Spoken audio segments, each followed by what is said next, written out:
أعوذ بالله من الشيطان الرجيم بسم الله الرحمن الرحيم الحمد لله رب العالمين والعاقبة للمتقين والصلاة والسلام على سيدنا محمد وعلى آله وأصحابه أجمعين الطيبين الطاهرين وبعد اللهم علمنا ما ينفعنا وانفعنا بما علمتنا وهب لنا من لدنك علما وفقها وعملا في الدين يا رب العالمين اللهم فقهنا في الدين وعلمنا التأويل وفهمنا معاني التنزيل يا رب العالمين. العلامة المصنف المفسر المحقق جلال الدين السيوطي رحمه الله تفسير الجلالين namlı kitabında Allah Azze ve Celle'nin Bakara Suresi'deki Bakara Suresi'nin 119. ayetindeki tefsiri de mundaqdaydı. Biz aldı bilen bu tefsir kılıştım bunun ayetindeki kısaca tercümesini de bunundaki tefsirine tefsir kilişip giteydi. Allah Azze ve Celle bu ayet kelimede deydi ki Euzu billahi mineşşeytanirracim Bismillahirrahmanirrahim İnna erselnâke bil hakki beşîran ve nezîran ve la tus'alu an ashabil cehîm. Allah Azze ve Celle deydi ki biz hakikaten mu sizni hak bilen hoş bişaret belgücü ve agahlandırıcı kılıp evettik. Ve la tus'alu an ashabil cehim. Siz devzihilerden sual sorakı tartılmayısınız. Hem de bu ayet keliminin tefsir kileyle. Biz aldı bilen bu ayet kelimenin üç sebebini bir körüp üteydi. El-Musannif üzerindeki Lubabun Nukul fi Esbabin Nuzul diyen kitabında bu şu ayetindeki 119. ayetindeki üç sebebinde dedi ki Kavluhu Teala inna erselnâke bil hakki beşîran ve nezîran diyen ayetindeki ahirgıca Kale Abdurrazzak mıdak dedi Enbe'ana Thawri Bizim Süfyan-ı Suri haber verdi Musa ibn Ubeyde'din Muhammed ibn Ka'b el-Kurezi'din bu zat mıdaktaydı. Resulullah sallallahu aleyhi ve sellem diyen ki Leyte şa'ri ma feale ebevaya Kaşki ma fu'ile ebevaya Meni ata-anamga nime kılınğanlıkını bilgen bolsam çoğu devedi fenezelet şu çağda bu ayet nazil oldu. İnna erselnâke bil hakki beşîran ve nezîran ve la tus'alu an ashabil cehîm. Evet kemde ma ibaret ve la tes'el an ashabil cehîm deb ikinci kıraatdaki kıraatında oldu. Biz sizni hakikat bilen taat emel ibadet kılıp hakkı icabet kılanlarga cennet bilen bişaret belgüçü adına ala. İcabet kılmay, taat ibadet kılmay Müslüman bolmaganlığa devzak bilen agahlandırıcı kılıp evettik sizni. Ve la tes'el an ashabil cehim. Cehennem devzikilerinin ahvalıdın sual soman diyen ayet nazil oldu. Femma zekerahuma hatta tevaffahullahu. Şunu olan Peygamber aleyhissalatü vesselam ata anısını ta ki Peygamber vefat bulup gittiğine kadar tilga ammedi. Bu hadis mursel doğruydu. Mursel yakında hadis ise yani tabi'i bir vasıta Resulullah'ı ulap hadis sözleydi. Sahabini tilganmaydı. Hadis rivayet kılan sahabini tilganmaydı. Yani mursel hadisle İmam-ı Şafii'nin mezhebinde nemege hükümge itibarga erinmaydı. Ama biz Hanefi mezhebinde küçük. Lakin mursel hadisinin şartları var mı? Bir şurut. Onu kabul kılmanın şartları var. Onu rivayet kılan tabi'i meşhur tabi'i buluş gerek. Sa'id ibn Musayyeb'tek, Hasan el-Basri'dek mesela nayeti takvadarlık olan, işencilik, sikkalık olan tunulgan tabi'i ola kalsa bu küçük. Ama tunulmaydıgan yaki sikka bolmagan, işencilik bolmagan tabi'iladın kep kalsa onun çağda o kabul kılınmaydı. Yine bir kez sahih bolgan hadisler karşı karşı kalması gerek. Murselni kabul kılış üçün mursel bolmagan, isnadı muttasil bolgan, merfu' bolgan hadislarga musnad bolgan hadislarga karşı karşı kalması gerek. anda qarama qarshi qazib chaqda endi amal qilinmaydi musallasga. Hamda mishadiki bu hadis mursal deb atadi. Lekin ve ahraca İbn Cerir min tariq İbn Cüreyc. İbn Cerir İbn Cüreyc'den yolundan çıkarganki bundaq degan. Akhbarani Davud ibn Abi Asim. Bana Davud ibn Abi Asim haber qildi ki, shunda haber qildi ki Peygamber sallallahu aleyhi ve sellem dedi. Qala zat yawmin. Peygamber sallallahu bir kuni bundaq dedi. Ayna abaway? Meni ota-onam nerede o deb. Yani cennetimi ya da uzaktımı deb shunda dedi. Fanazalat. Bu şu ayet nazil oldu. Murselun aydan. Bu hadis mu hem mursel. Bu hadis mu hem mursel. Hem de demek bu hadisdeki ayet ile bağlanışı hadisin sahihliğine bağlı. Aslında bizde az meşhur mutavatır kıraatte ve la tus'alu an ashabil cehim. Ne bu koydu? Ve la tus'alu an ashabil cehim. Bu çağda siz devzekilerden nemiş ki devzek kirdi deyip sualı tatılmayısınız. Anladın? Siz bes yetkisi koyuyorsunuz bol denge. Ma bu meşhur kıraat. Ma hadisin özüm mursal şunun için Peygamber sallallahu aleyhi ve sellem devzekte de muşu sebebi nuzulu bilen hüküm kılışına özü nima şeriatte küçük bulanmaydı. Küçük bulanmaydı. Peygamber sallallahu aleyhi ve sellem vallahu alem Allah Teala özü yaxşı bilirdi. İnşallah cennetke buluşunu ümit kılımız. Anladın? Cennet buluşunu ümit kılımız. Allah Teala her şeye kadirdir. Hoş. Şimdi şu ayet-i kerimedeki tefsiri de Musannif rahimahullah dedi ki İnna erselnâke biz sizin hakikaten evettik yani ey Muhammed sallallahu aleyhi ve sellem biz sizin hakikaten mu bil hakki hakkılan yani hidayet bilen evettik. Beşiran hoş haber çıkılıp evettik. Aldın Allah hoş bişaret belgüçi. Yani men ecabe aleyhi bil cennet yani o hakka icabet kılgallani. Siz ebkegen hakka icabet kılgallani nima siz ahkagan hakka icabet kılgallağa bil cennet. Yani cennet bilen aldın Allah bişaret belgüçi kılıp evettik. Ve neziran diye agahlandırıcı kılıp evettik diyen yani men lem yucib ileyhi bin nar. Siz ebkegen hakka icabet kılmagallağa yoki siz ebkegen hakka icabet kılmagallağını devzek bilen agahlandırıcı kılıp evettik. Ve la tus'alu an ashabil cehim. Yani cehim diyen en nar diyen oldu. Yani siz devzekilerden. Demiş ki devzek ilgileri dememiz ise devzekin ilgisi Allah. Devzekin ilgisi Allah. Devzek ilgileri dememiz yani devzeki deyimiz hem de. Ashab diyen kese, ashab kese. Zu manisi buludu. Yani zul luhiyatı sakallık diyen de. Zul cehim, ashab-ı cehim desin deyimiz ha. Devzeki deyimiz. Cehennemiler, devzekiler. Devzekilerden sual soraklı tatılmayısınız. Yani el kuffar demek. Kafirlerden siz sual soraklı tatılmayısınız. Demek ki ma lehum lem yu'minu. Ma lehum lem yu'minu demek ki siz kafirlerden ula nemi için iman etmedi, ula nem boldu iman etmegeni dep sizden sual sorakka nima tatılmayısınız. Ula iman etmegen bolsa cezasını üz tadıdı. Ve innema aleykel balag. Sizin üstünüz fakat yetkizip koyasınız. Siz hakkını yetkizip koysanız oldu. Zorlap, mecburlap geldin tatip iman etmeyesiniz bunu. Anladın? İnneke la tehdi men ahbabte velakinne Allah yehdi men yeşâ. Siz yaxşı adamlarınız gibi hidayet bilip doğru yol ekemeysiz tatip. Belki Allah Teala yüzü yaxşı halk adamı Allah Teala hidayet bilirdi. Sizin üstünüz nima? Bes doğru yolunu köstüp yetkizip koyasınız. Bu şu nima atıldı? Yani hidayet et-telşid demek. Siz kana kılısınız, doğru yolu hitekleysiniz, doğru yolu başlap koyuyorsunuz. Doğru yol mavu, hata yol mavu dep bayan kılıp bilirsiniz. Siz kelime şu. İnneke tehdi ila sıratı müstakim diye siz doğru yolga, doğru yolu bayan kılıp, körüstüp başlap koyuyorsunuz. Ama doğru yolga elip beliş, doğru yolga seliş şu kimden şey? Allah'ın işi. Mavu hidayetu et-tevfik tabi. Hidayet et-tevfik Allah'ın işi. Sizin işiniz yetkizip koyar bes. Yetkizip oldu. Ama kıyamet günü şu sebepten Allah Teala sizden nemiş kıma oldu. İman etmediği de sormayın Allah Teala sizden. Onu iman etmese cezasını yüzü tadıdı. Sizin geldiğiniz gibi o mesuliyet yetkizip koyar. Ve fi kıraatin bi cezmin tes'el deb nehi. Ve la tes'el en ashabil cehim deb yine bir kıraatte ve la tes'el deb ve la tus'elu deb lamniki dammısı bilen emez. Peşeriklen emez belki sakin hareketlen.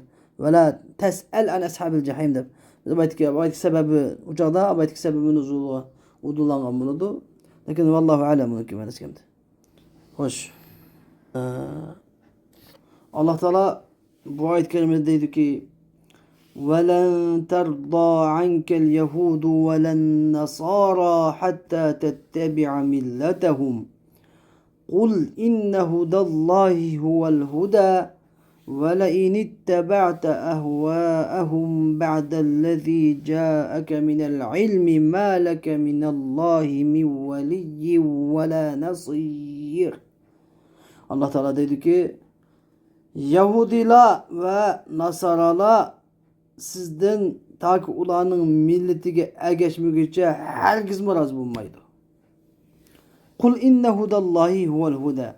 Ular den ki şüphesiz ki Allah'ın hidayeti lan hidayettir. Ve le in ittaba'te ehvaehum.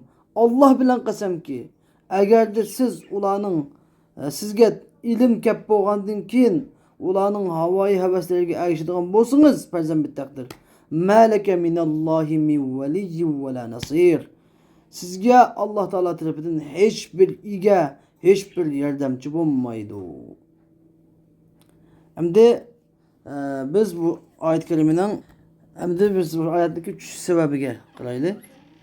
Musannif deydi ki 120. ayetning 3 sebebi. Kavluhu Teala ve len terda ankel yehudu ve len nasara degan ayetin ahirigacha.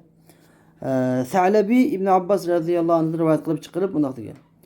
İbn Abbas radhiyallahu anh degan ki inne yehudel medineti ve nasara Medine'nin Yahudileri ve Nasara Necran'ın Nasaraları kanu yercune ula Peygamber sallallahu aleyhi ve sellem'in ulanın kıblesi tarafı qarab namaz o'qishini umid qilatdi. Felemma sarrafallahu al-qiblete ila'l Ka'be. Allah Teala kıbleni Ka'be tarafga örüvdi. Şakka zalike aleyhim. Ula nayet iğil geldi.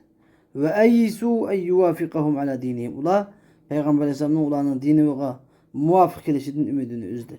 Feenzelallahu Allah Teala ve şu sebepte müşahit nazı. Ve len terda ankel yehudu ve len nasara degan ayetin ahireti nazil kıldı. Musannif rahimehullah bu ayet-i kerimenin tefsiri dedi ki وَلَنْ تَرْضَى عَنْكَ الْيَهُودُ وَلَا النَّصَارَى حَتَّى تَتَّبِعَ مِلَّتَهُمْ Ey dinehum. Siz Yahudiler, Nasaralar siz siz ulanın milletiga ergeçmek için yani taki ulanın diniga yani Yahudi dini yoki Nasara diniga ergeçmegenge kadar sizden herkes miraz bo'lmaydi. Qancha ularga muvofiq qilib, qancha bo'lib ketsa-mu, taki ulanın diniga Yahudi bo'lmoqchisiz. Yoki siz Nasara bo'lmoqchi bo'lsa herkes miraz bo'lmaydi. Demek ulanın razılık qilish mumkin emas. Kul inne hudallahi huvel huda. Ana den ki şüphesiz ki Allah'ın hidayeti yani Allah'ın hidayeti bozkası İslam dini vel huda. Şu hidayettir. Ve ma adahu dalal. Yani demek çoğunu bir ayeti inne hudallahi huvel huda degendeki huve. O damir fasıl. Nemene payda taksis ne payda verir? Taksis. Haslık ifadeleydi. Yani kul inne hudallahi huvel huda. Allah'ın hidayeti la hidayettir diyen ma'nini berdi. Allah'ın hidayetiyle hidayettir diyen gap nemeni gösterdi? Yani Allah'ın hidayetinden başka yolun hemmesi azgınlıktır, gumrahlıktır. Allah'ın hidayeti kasıdır. Allah'ın hidayeti İslam dini. Yani Allah'ın yolu diyen gelen. Allah'ın ki hidayet de gözetken yolu, hidayet de gözetken yolu İslam yoludur. İslam yolunun başka yol hemmesi azgınlık ve gumrahlıktır. Adem Aleyhisselam'ın zamanından Peygamber Aleyhisselam'ın zamanıça kıyamet kadar olan bütün peygamberler, ümmetlerdeki hak yolu kası yol İslam yoludur. Çünkü Allah Teala innet dine indallahi el-İslam diyendir. Vele'in veyadaki vele'indeki lam kasem. Lam kasemdeki alameti nima desa lam kasem degan davomliq lam qasamdan keyin nima keladi? In keladi. In degan hurf shart keladi. Lam qasamdan keyin in degan hurf shart keladi. Mana bu shu ayda Qur'on Karimda lam kelib, lam maftuha kelib, la deb. Undan keyin in deb kelib qolsa deganda ko'pincha Allohda nima bo'ladi? Shu lam qasam uchun bo'ladi. Ya'ni vallahi degan bo'ladi ma'nosi. Vallahi degan bo'ladi. Ya'ni Allah bilan qasamki, Allah bilan qasamki. Eğer siz ulanın havaya heveslerine erişidigan bolsanız, elleti yed'uneke ileyha sizni chaqirayotgan havaya heveslerine erişidigan bolsanız, degan ma'lum men fardan degani fardan bittaqdir yani faraz. Bunda faraz sizni Hamda sizniki ularniki gapiga keyin kiyishingiz ularning gapiga itoat qilishingiz mumkin emas. Hargiz ularning gapiga itoat qilmaysiz. Ularning keyin kirmaysiz. Lekin biz shunda keyingiga kiydingizda faraz qilaylik. Faraz degan gapda. Keyin kiyib qoldingizda faraz qilaylik. Siz hargiz kirmaysiz bilamiz. Lekin kiyib qoldingizda faraz qilaylik. Malaka minallohi ba'dallazi ja'aka minal ilmi sizga Allohning vahiy kelib bo'lgandan keyin Alloh taolaning sizga haq din qosi, haq yo'l qosi, ana shu ham haqida ham uchuq oyatlar vahiylar kelib bo'lgandan keyin bilib turib agar faraz shudan keyin kelib qoldi deb faraz qilaylik. Malaka minallohi min waliyyin yahfazuk va la nasirin yamna'uka minhu. Siz Alloh taolo tarafidan sizga igi chiqadigan hech bir sizni igi chiqib sizni saqlaydigan saqlamchi igi yo'q. Vala nasir Allohning azobini sizni saqlab to'sab qoladigan nima yo'q? Bir yordamchimi yo'q. Allohning sizni saqlaydigan igimi yo'q. Allohning azobini sizni to'sadigan yordamchimi yo'q. Demak, kim bo'lsin, kim bu oyatning o'zini biz ko'rsatyapti. Kim bo'lishidan qat'iy nazar payg'ambar bo'lamdi, farishta bo'lamdi, inson bo'lamdi, tuvandiki, eng tuvan tabiatdagi inson bo'lamdi. Nima bo'lib ketsin, haqni tashlab xato yo'lga mangdi ekan, uningga Alloh taolaning azobini uni qutqizadigan hech kim qutqizolmaydi. Andin. Hatto siz bo'lsangiz shunday. Lekin siz ularning keyin kirmaysiz. Hargizmi kirmaysiz. Demakchi o'g'ini yana haqni tashlab xato yo'lga mangishdan saqlanish kerak demakchi. Haqni chin turish kerak. Haqqancha boshqalar da'vat qilsin-mi? Haq faqat bir dona. Nohaq million donalab ketsin-mi? Haq ojiz, nohaq qancha kuchli olib ketsin-mi? Haq namalat, nohaq qancha boylab ketsin-mi? Haqni tashlab nohaq tarafga o'tishga qat'iy bo'lmaydiganligini. Bu nohaq tarafga o'tib qolsa, haligu normal insonlar ekan, payg'ambarlarga Alloh taolo rahim shafqat qilmaydiganligini da'vat etadi. Bu nihoyatda islom dinida haq ustida mustahkam turish uchun ajoyib qattiq oyat bu. Tushundingizmi? Alloh taolo bu oyat karimada deydiki: "Allazina ataynahumul kitaba yatlunahu haqqa tilawatihi ulaika yu'minuna bihi wa man yakfur bihi fa ulaika humul khasirun." Allazina ataynahumul kitab. Biz ularga kitobni bergan zotlar. Ya'ni Qur'oni Karimni bergan zotlar degan. Yatlunahu haqqa tilawatihi. O kitobni haqiqiy ravishda tilovat qiladi. Ulaika yu'minuna bi. Ular o kitobga ishonadiganlar shulardir. Va men yakfur bihi fa ulaika humul khasirun. Kimki bu kitobga kafir bo'ladi ekan, fa ulaika humul khasirun. Yani shu kafir bo'lgan shularla ziyon tortquchilardir. Endi biz bu oyat kalimaniki tafsir qilaylik. Alloh taolo deydiki: "Allazina ataynahumul kitab." Biz ularga kitobni berganlar, ya'ni Qur'on kalimni berganlar. Mubtada. Allazina ataynahumul kitab degan va jumla ism mavsul o'zini siylashdan qo'shib mubtada ega. Jumladagi ega. Yatlunahu haqqa tilovatihi degan yaqra'unahu degan bo'ldi. Kama unzil, ya'ni ular u kitobni tushirgandek o'qiydi. Ya'ni Yahudilar Tavratni o'zgartirib o'tgandek, Nasaralar Injilni o'zgartirib o'tgandek o'zgartirib o'tmaydi. Qur'oni Karim qanday tushgan bo'lsa, bir harfni o'zgartirib o'tmasdan shunday o'qiydi. Endi majatluna vaqqa tilovati degan jumla hal vel jumlatu halun. Ma jumla unda da allazina ataynahumul kitab iga yatluna vaqqa tilovati degan jumla nima haldir. Anda o'ganda hal olsun deb aytamiz. Allazina ataynahumul kitab hala kawnihim yatluna vaqqa tilovati. Biz ularga kitobni berganlar degan, ya'ni ularniki o kitobni haqiqiy ravishda tilovat qilib, ularning bo'lgan holatida degan gap, ularning kitobni haqiqiy ravishda tilovat qilgan holatida biz ularga kitobni berganlar degan bo'ldi chaqdi. Anladın? Yoki bu hol nimadan bo'ladi? Birinchi gapim bo'lmay kitobdan olsa, kitobdan olsak, ya'ni allazina ataynahumul kitab hala kawnihi yatuna vaqqa tilovati. Biz ularga shu haqiqiy ravishda tilovat qiladigan holatdagi, haqiqiy ravishda tilovat qiladigan holatdagi kitobni bergan degan bunda ma'no chiqadi. Endi yana bir tafsir qilganda bu yerdagi yu'minuna bi birinchi yatluna haqi tilovati birinchi xabar, ulayka yu'minuna bi ikkinchi xabar. Ya'ni biz ularga kitobni berganlar, birinchi ular kitobni haqiqiy ravishda tilovat qilib o'qiydi, ikkinchi ashularni shu kitobga iymon etgan bo'ladi deb ikkinchi xabar deb biladiganlar bor. Buni ayt yaxshi ma'no tushadi. Endi hal olsak shu chog'da allazina ataynahumul kitaba hala kawnahum yatluna haqi tilovati ulayka yu'minuna bi deb xabar chog'da ulayka yu'minuna bi xabar bo'ladi. Ya'ni biz ular kitobni berganlar, bu kitobni haqiqiy ravishda tilovat qilgan holatida, ularniki bu kitobni haqiqiy ravishda tilovat qilgan holatida biz bular kitobni ato qilganlar, ularga yu'minuna, ashularlar bu kitobga ishonadi deb bunda aytamiz. Val jumlatu halun. Endi va haqqa tilovatidagi haqqa nima? Nasbun alal masdari. Masdarlikka binoan zivar o'qiluvchidir. Ya'ni yatlunahu asli yatlunahu haqqa tilovati degan maf'ul mutlaq demakchi. Ya'ni haqqa degan maf'ul mutlaq. Masdar kelsa maf'ul mutlaq deb ataladi. Yatlunahu haqqa tilovati. Ya'ni ularni endi yana bir ta'vilda yatlunahu tilovatan haqqan tilovati degan bo'ldi. Yatlunahu tilovatan haqqan masdar ya'ni bu masdarniki sifati, mahzuf bo'lgan masdarning sifati o'chadi. Yatlunahu tilovatan haqqan degan bo'ldi.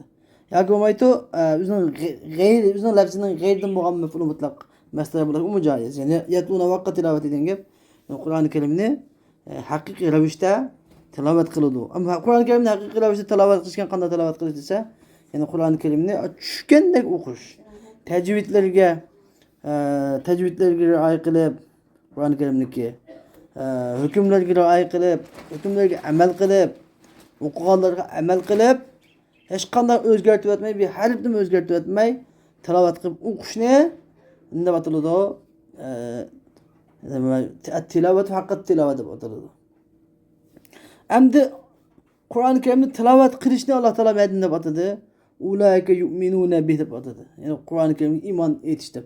Shuning uchun har kuni eng ozda, eng bo'lmaganda 40 oyat o'sma tilovat qilishni tark etmaslik lozim. Har kuni bir odam eng ozda 40 oyat bo'lsa-mu tilovat qilishni tark etmaslik lozim. Tajvid qoidasi bo'yicha. Nima ish qilsa qiyomat kuni butun odamlar jannatga mangan vaqtida, butun odamlar mu'minlar jannatga fursat kelguncha jannatga mangan vaqtida silatul rahm bilan Qur'oni Karim shu sila fursat kelguning, sirat kelguning shu ustida shu tuzab turadi ekan. Qur'oni Karim deydiganki, "Ya Rab, bu meni dunyoda tilovat qilmay tashlayotgan" deydigan.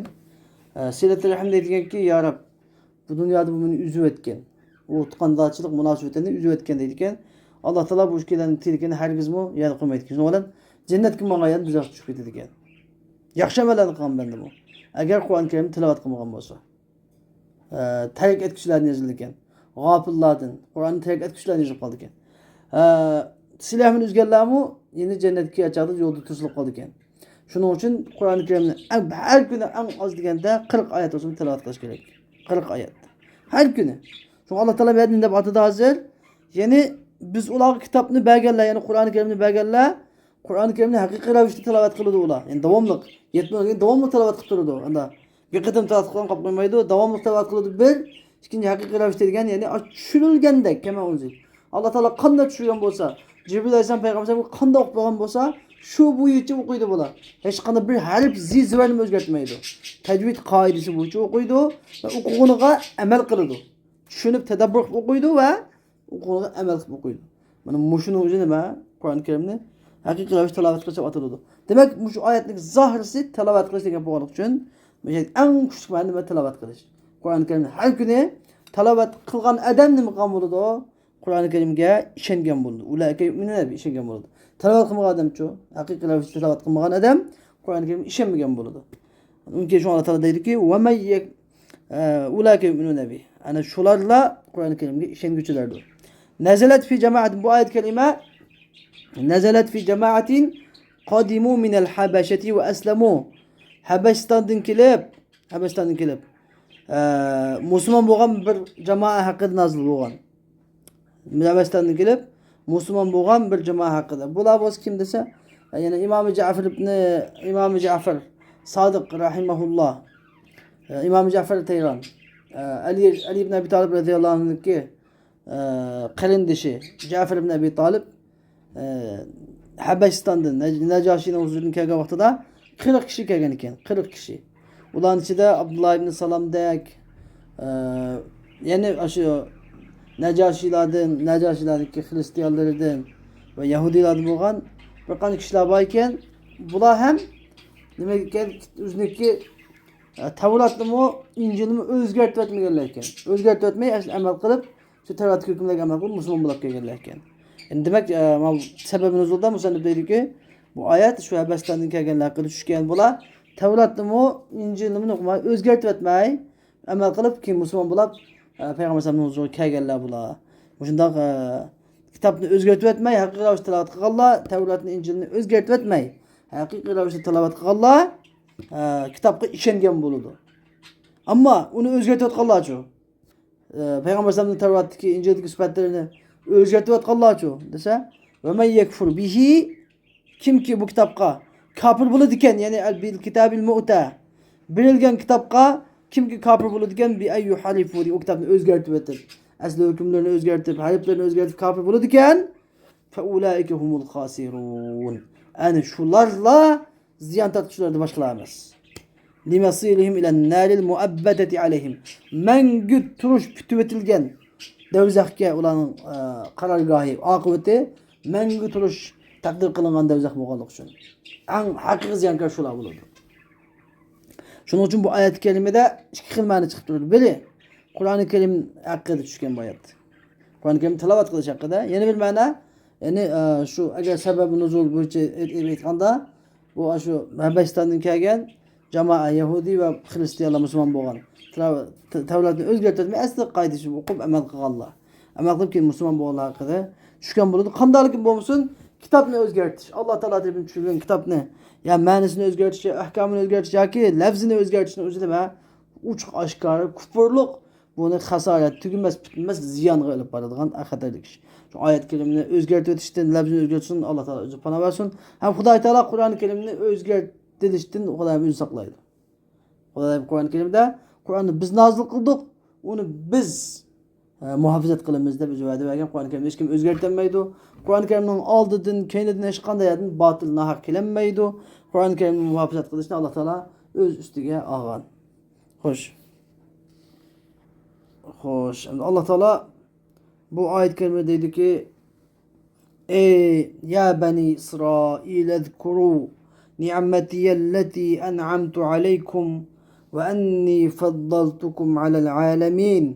Ey bani İsrail oğulları, sizlar mening sizlarga in'om qilgan ne'matimni yod qilinglar va mening sizlarni butun olamlardan ortiq qilganligimni yod qilinglar. واتقوا يوما لا تجزي نفس عن نفس شيئا ولا يقبل منها عدل ولا تنفعها شفاعة ولا هم ينصرون. Sizlar hiçbir nefsden hiç nimaga asqatmaydigan bir kundan qo'rqinglar va bu kunda hiçbir nefsden fidya qabul qilinmaydigan kundan qo'rqinglar. Bu kunda hiçbir nefsga hiçbir shafaat manfaat qilmaydigan kundan qo'rqinglar. وَلَا هُمْ يُنْصَرُونَ. Ular hiçbir nefsge, hiçbir kimge yardım, hiç kimge yardım veremeydigan, hiç kimge yardım verilmeydigan bir günden qo'rqinglar degan mushu oyat kalima. Endi musannif rahimahulloh deydiki, ya bani İsrail zkuru ni'mati allati an'amtu alaykum wa anni faddaltukum alal alamin degan oyatning tafsirini ilgari bayon qilib qo'ygan edik bundan burun. O'shaga bir murojaat qilmoqda o'tirdim. Endi Alloh taolo Bani İsrail'e alaqda bu hükümleri asası Bakara suresinin 3'ten 1 kısmı şu Bani İsrail'deki hükümleri, şuların kıssaları, şularınki hakkındaki ayetler hakkında sözlengen. Bana müşakkikende Allah Teala ya Bani İsrail de başlayan idi. Müşakkikende ya Bani İsrail de ahir oldu. Bunun için hem de İbrahim Aleyhisselam'ın kıssaları ve ahkamlar, şeriat ahkamları bayan kılındı.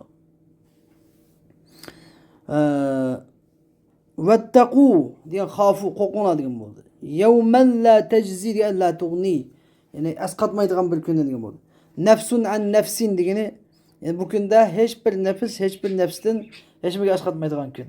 Yani bu yerdagi hech bir nefs degandan hech bir mo'min nefs kafir nefsga hech biriga esqatmaydigan deb ma'no etamiz. Mo'min nefs kafir nefsga esqatmaydigan kun. Ammo mo'min nefsga esqatamdi, Allohning izni bilan esqatadi. Allohning izni bilan mo'minga shafaat qila oladi. Payg'ambar alayhisalom ummatlarga shafaat qiladi, olimlar o'ziniki jamoatlarga shafaat qiladi, o'lib ketgan kichik bolalar, kichik chaqda o'lib ketgan bolalar ota-onasiga shafaat qiladi. Kindikini so'rab turib, ota-onasini do'zaxdan qutib chiqadi. Ya'ni mo'minga qiyomatga esqata oladi Allohning izni bilan. Ammo mo'min kofirga esqatanmaydi, kofirga esqatanmaydi. Oyatdagi taqanimiz ta'vilimi shu. Boshqa oyatlardan olgan. Bundan keyin fihi degan gapni musannif nima uchun taqdir qilib qo'ydi desa, agar nakira sifatlansa, yawman degan nakira. Nakira sifatlanib qolsa, la tajzi nafsun an nafsin deb nakira sifatlanib qolgan chaqda, chuqum bu nakiraniki sifatini shu nimaga mavsuf sifatlanguvchi bilan bog'lab turadigan bir robit kerak, robit bog'lovchi. Bu robit bo'lsa fihi degan damirdir. Buni tigida mahsub bo'lish kerak. Ya'ni nakira sifatlangan chaqda shu nakirani mavsuf bilan sifatni bog'lab turadigan bir robit damirdan bo'lishi kerak. Bu qoida. Ham shay'an va la yuqbalu minha adlun degan, ya'ni u hech bir nafsdan nima adl qabul qilinmaydi degan gap. Fidya degan ya'ni to'lam. Hech bir nafsdan hech bir, ya'ni qiyomat kuni hech qanday bir odam pul to'lab o'zini azobdan qutuldira olmaydi. Hatto to'lam to'laydigan ish yo'q.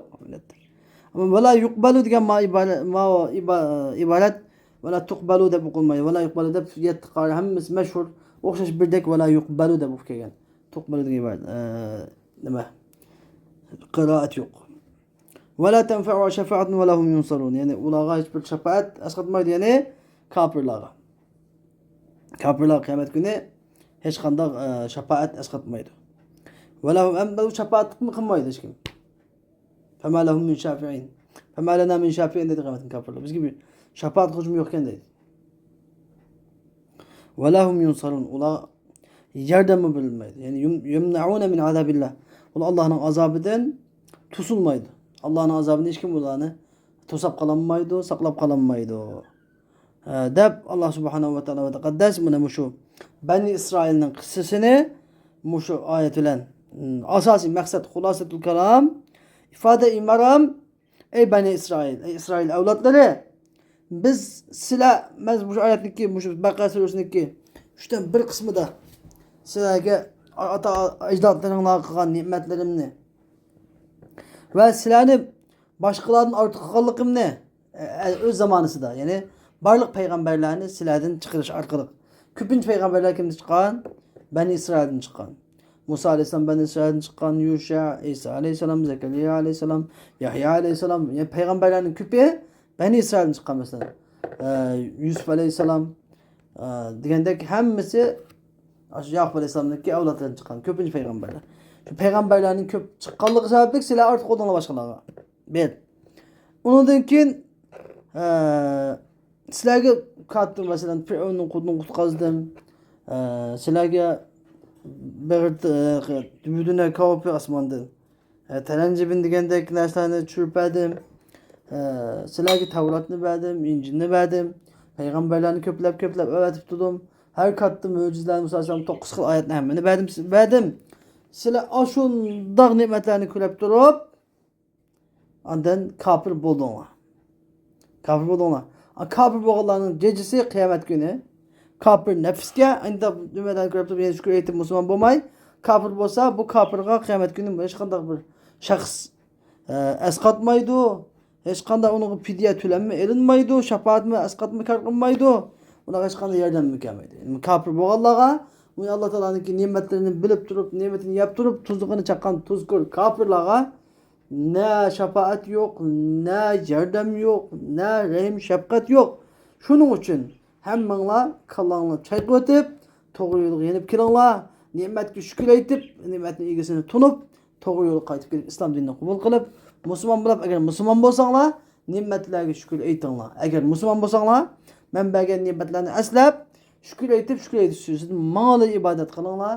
menden başka ibadet kılmanglar, mağla kulçuluk kılыңlar, bendeki kulçuluk kılmanglar, mendinle korkаңlar başkadan emas.